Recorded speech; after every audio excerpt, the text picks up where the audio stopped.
namanya tugasnya belum? Coba saya lihat ya, di dalam di Karil. Coba saya lihat punyanya Khairul Sidik ya. Oke, kita lihat di sini judulnya mengenai masalah ini tugas yang ke berapa ini sih, saya lupa deh.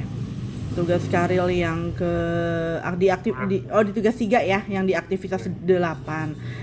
Nah, ini kita lihat judulnya dulu ya. Analisa yuridis terkait penggunaan obat bius dalam tindakan pemerkosaan yang terjadi di RSUP Dr. Hasan Sadikin Bandung. Oke, dari judul sudah oke ya. Nah, abstrak ini apa abstrak? Abstrak itu adalah sebenarnya merupakan resum singkat dari latar belakang, tujuan penelitian, rumusan masalah, hasil analisa dan juga kesimpulan, ya. Nah, kalau kita lihat dalam abstraknya di sini sudah ada ya. Latar belakangnya secara singkat, tujuan penelitiannya apa, metode yang digunakannya sudah benar ya, dengan pendekatan peraturan perundang-undangan didukung dengan data daya sekunder. Sebenarnya bukan data daya ya, tapi bahan hukum sekunder dari literatur, berita, jurnal dan juga buku. Hasil menunjukkan bahwa tindakan yang dilakukan melanggar apa segala macam. Ya. Nah, kata kuncinya mungkin ini bisa dirubah nih. Ya, analisa yuridis, obat bius, dokter PPDS. Tapi kayaknya kata kunci pemerkosaan itu nggak perlu dijadiin kata kunci deh. Yang kata kunci itu sebenarnya cuma 3 aja sih ya. Bisa menggunakan yang analisa yuridis, obat bius, dokter PPDS gitu ya. Pendahuluan. Nah, kemudian ini halamannya mana? Nah, ini halamannya ini mesti ditulis ya, Khairul ya. Gitu. Rumusan masalah yang menjadi permasalahan, bagaimana hukum Indonesia mengatur terkait penggunaan obat bius yang digunakan seorang dokter dalam melakukan tindak pelecehan seksual di RSUP. Sejauh mana perlindungan yang diberikan oleh hukum terhadap korban pelecehan seksual. Ya, hasil dan pembahasan. Kronologi kasus, tinjauan, ini sebenarnya sudah bagus nih. Nah, kesimpulannya apa? Nah, kalau kesimpulan itu kan sebenarnya kan jawaban kan ya, jawaban dari rumusan masalah 1 sama rumusan masalah nomor 2.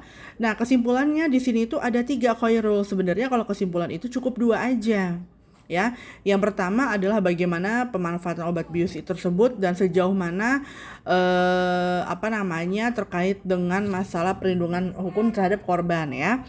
Jadi nomor 1 sama nomor 2 ini sebenarnya bisa dijadikan 1. Kemudian yang nomor 3 itu dijadikan menjadi nomor 2. Gitu kira-kira ya. Siapa namanya Khairul ya. Gitu.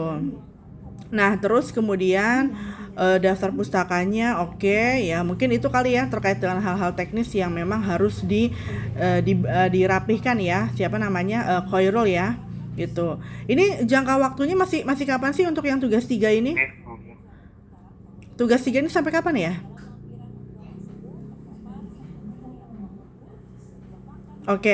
Lalu yang kedua punya siapa nih? Akmal mana Akmal?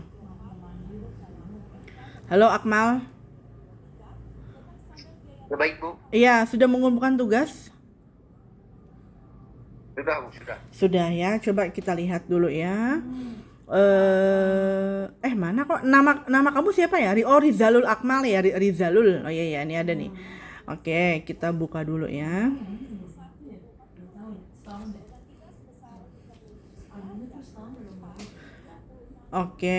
Kemudian kita buka perlindungan hukum terhadap konsumen dalam transaksi e-commerce di Indonesia. Abstrak ya. Abstraknya udah benar pendahuluan. Nah, ini kembali lagi halamannya nggak ada ya, tolong ditambahkan halamannya. Ini mumpung kita lagi ngebahas tugas gitu ya, langsung dibuka aja ya. Tadi Khairul langsung dibuka, kemudian langsung direvisi, diupload lagi gitu ya. Jadi tinggal saya nilai aja gitu ya. Kemudian metode penelitiannya sudah benar ya. Ya, sama-sama. Terus kemudian di dalam pendahuluan rumusan masalahnya mana ini Akmal?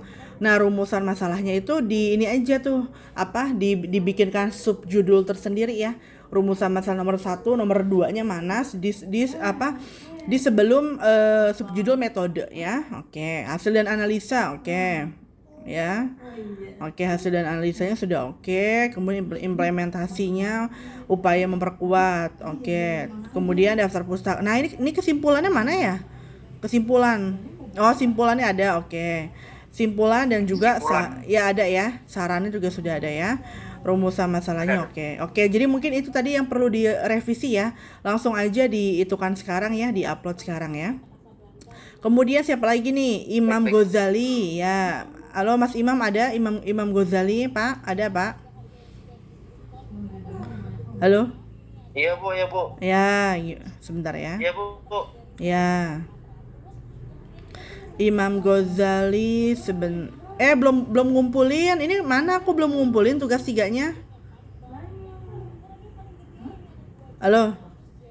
Itu jangan lupa dikumpulin Imam Ghazali ya. Iya Bu. Iya, belum dikumpulin. Iya Bu. Ya, saya masih di perjalanan tugas Bu. Oh, iya, saya oke. kumpulin Bu. Belum Ya, diupload. ya, tolong diupload ya.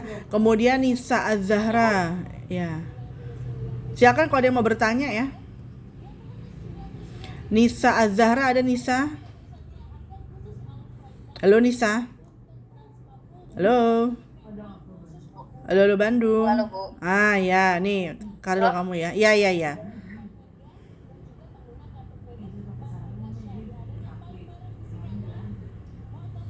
Sebentar saya lagi. Oke. Tinjauan hukum terhadap penerapan pidana bagi anak yang berkonflik dengan hukum dalam perspektif perlindungan anak. Oke. Terus kemudian abstraknya. Nah, ini abstraknya ini di tengah begini ya, kata kuncinya. Oke, pendahuluan. Nah, ini jangan dibikin tengah begini, ini marginnya mesti di kiri semua ini ya. Metode penelitiannya apa yang digunakan sudah oke. Ya, ini kamu di tengah semua ininya ya. Hasil dan pembahasannya apa? Oke. Nah, ini sudah ya, tinggal tambahkan halamannya ya. Oke, kemudian kesimpulannya. Nah, kesimpulannya juga dan juga daftar pustakanya mana? Nah, daftar pustakanya ini kalau dia Times New Roman, pakai Times New Roman juga ya. Jadi jangan berantakan gitu. Saya mungkin concernnya di Nisa ini adalah untuk untuk ini ya, teknis penulisannya masih berantakan banget ya. Tolong untuk untuk direvisi ya, gitu ya. Iya Bu. Oke, sampai sini ada pertanyaan? Mungkin yang tadi tinggal Imam Ghazali aja sih yang belum yang belum kumpulin ya. Ini kayaknya masih ini lagi ya.